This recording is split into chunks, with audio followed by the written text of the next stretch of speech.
Hey everybody, it's CR with Everyday Life in Arizona. It is a beautiful day here today. I hope it's beautiful where you are, and I hope that you're doing well. I've got a fun video for today. I'm going to be refurbishing my 2007 Fariplay 6-passenger golf cart. We bought this golf cart new in 2007 when our children were still at home, and it was a fun cart to goof around the neighborhood in, to go to the community pool, and to drive over to a friend's house. But for the last 8 years, it's primarily remained unused, stored on the side of my home underneath a cover. Well, now that my grandson is getting older, I want to enjoy the time with him. So I'm refurbishing it back to a safe operating condition. Now, I'm not a golf cart flipper. I'm not in the golf cart business. In fact, I'm not especially mechanically inclined when it comes to motors and electronics, things like that. But this project really intrigues me. If you've watched any of my other DIY videos, you know I enjoy learning new tasks, learning new things, and tackling a DIY project. So here we are. This will be a one and done for me on a golf cart project. I'm going to do several things. Now, today's video is going to be solely about replacing the lead acid batteries with a new lithium battery. But in subsequent videos, I'm going to also replace the old steel wheels and the dry rotted tires with new chrome wheels and new turf tires. I'm going to also be updating the seat covers. I'm going to add seat belts, and I'm going to perform any maintenance that the unit needs, whether it's on the brakes or anything else under the chassis. But for today, we're taking out those 6 8-volt lead acid batteries. It's a 48-volt system, and replacing them with a single unit lithium battery that is 100 amp hours and 51 volts. I'm expecting a lot more power, a lot more range, and a lot less weight, as I expect about a 300-pound weight reduction from the 6 old heavy lead acid batteries to the new 83-pound lithium unit. So come on with me, let's have some fun and change out these batteries to a new lithium unit. Let me show you these current batteries. It's 6 8-volt batteries to make up the 48-volt system. It originally came with 8 6s, which works just fine as well. But these are Trojan TH75s. They're lead acid. They require a lot of maintenance to keep them topped off with water and electricity, and they're super heavy. So I'm excited to get these old lead acid batteries out, get the compartment reconfigured to fit the new lithium single unit. Okay, batteries are out. That's the tray that was in there. I just pulled that out. Should have maybe filmed it before I did, but the battery tray just lifted right out after I got the batteries out. Now I can get to the motor, and I'm gonna look at the controller and take the next steps to get this bad boy back up to speed. Here in the battery cavity of underneath the back seat, or I guess the middle seat, now that the batteries are out, there's very simple connections. I want to show you what they are. There's 3 red and 3 black, and 2 of each connection, 2 reds, those 2 right there, and 2 blacks go to the motor. The motor has 4 connections, 2 red, 2 black. And then the 3rd wire on each connection is to the old built-in charger, which I've already started to unscrew. I've got an adapter. I'll show you that in just a second. But that is where you, in the old days for lead acid batteries, on the outside, you would plug in your charger, and it came under, and that's how it went straight to the batteries. So real simple, straightforward. These 2 power, or these 2 that go to the battery, the positive and the negative, first go under and come up over here to the controller and the solenoid and the DC step down to 12 volt. And then they come back and go up the side right there to the motor. And I knew nothing about this 10 days ago. This is all self-taught. I wanted to learn. I wanted to do this project myself for fun and to get the golf cart running, primarily for my grandson. But this is what I've learned. And it's real simple and straightforward, which I love.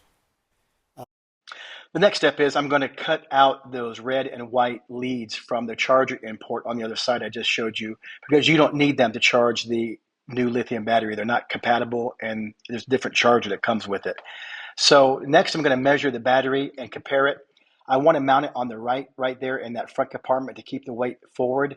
But the battery is about a 1/16 of an inch too wide, and those two vertical flanges are what's causing it to be a problem.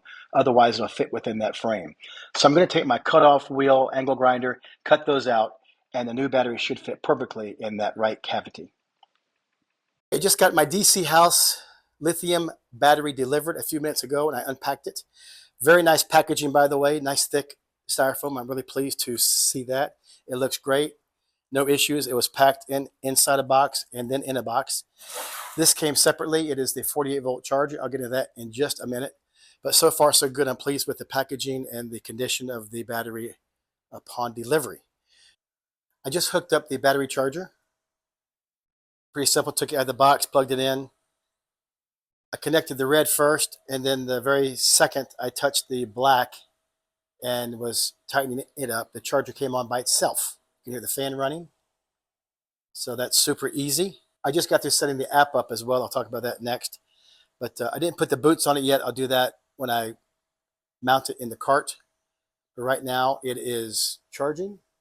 I'm going to go back to the app and see what it says. I'll take a screenshot and see what it shows. Here's the cutoff tool I'm going to use to take off those two vertical tabs. Let's see how it goes.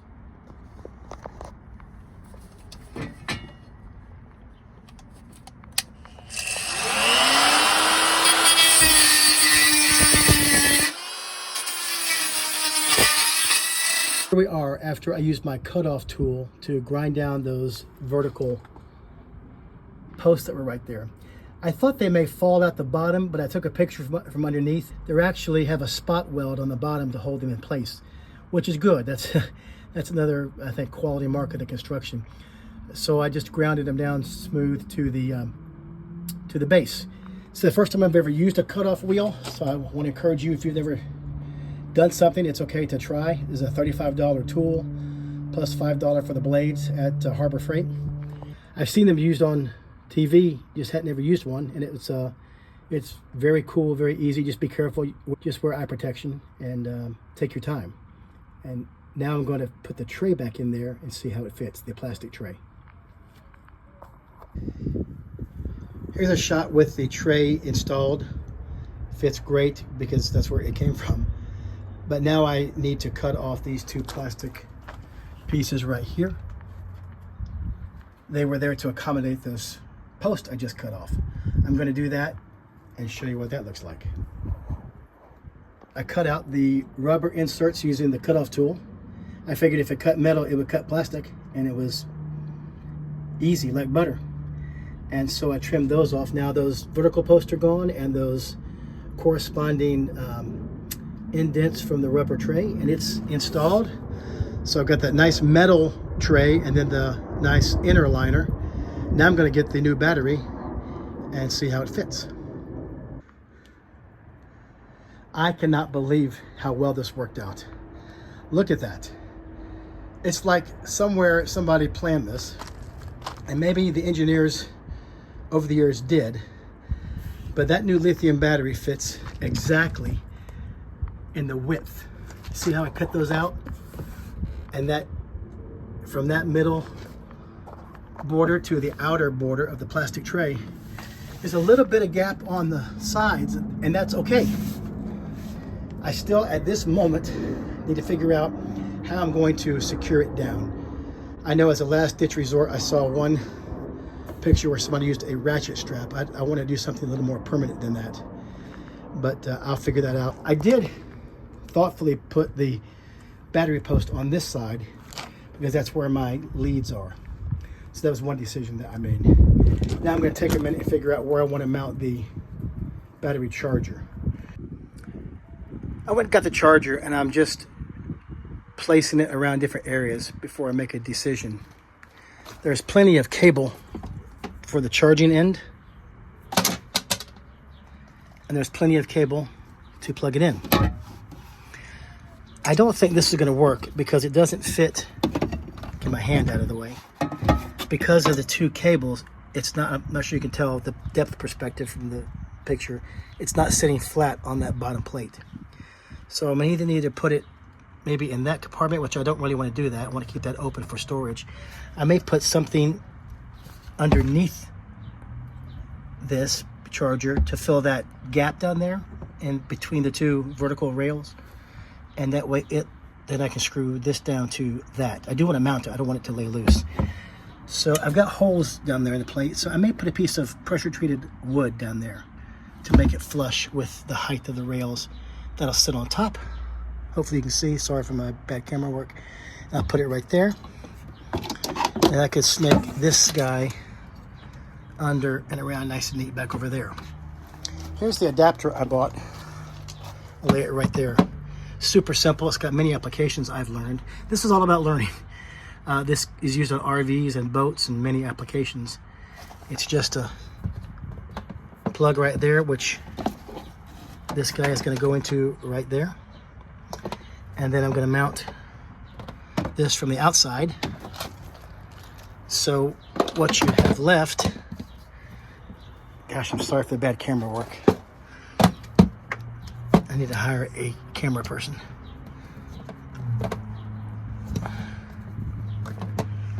There's your regular 110. So this will be outside. So wherever you go, you just plug it up. Piece of cake. All right, now I'm going to mount this from the outside. The holes don't quite line up. The old plate for the charger, the holes are on the top and the bottom, left and right, but these are in the corners. So I'm going to put this right here. I'm going to drill a pilot hole in those 4 corners and then insert the screws and get it installed.